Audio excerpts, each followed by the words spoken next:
मदनी साहब हल चलाते हुए।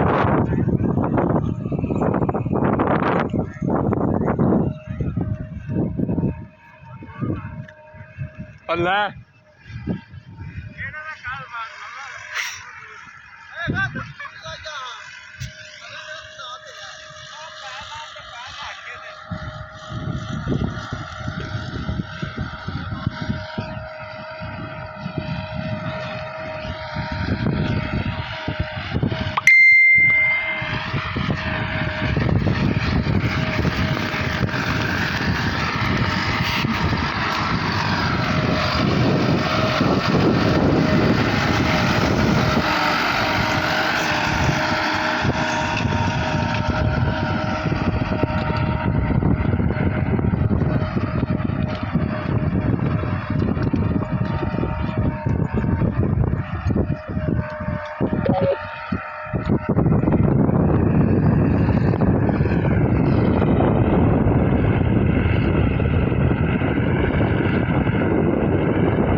आज मैं आया था इधर ओल्ड हाउस पे, मिस्त्री लगाए हुए थे। तो मैं मकसद क्या भी यार ट्रैक्टर चलाइए।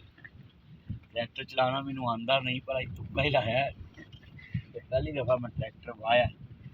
जिन्ने लैंदे चढ़ते पंजाब के मेरे चाने जिमीदार हैं, साढ़े सिख जिमीदार ने जोड़े चढ़ते पंजाब के, इधर लैंदे पंजाब के जिमीदार मुसलमान सब नाजारी है धरती करने वास्ते कि जिमीदार है तो तुहाडे तक मूंजी पहुँचती।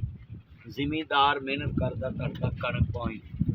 हाँ जी, जिमीदार मेहनत करता तुहाडे तक मक्की पहुँचती। इस वास्ते मेरे चन्नू मेरी मन्नू हुकूमत पाकिस्तान को चाहिए कि जिमीदारां नाल अच्छा सलूक करे, जिमीदारां वास्ते सहूलियात पैदा करे। जिस तरह पाकिस्तान का नहरी निज़ाम सबसे एक नंबर पे है पूरी दुनिया पे, तो इस तरह डैम बनाए और पूरी टैलों तक लोगों को पानी पहुँचाए। बहुत शुक्रिया।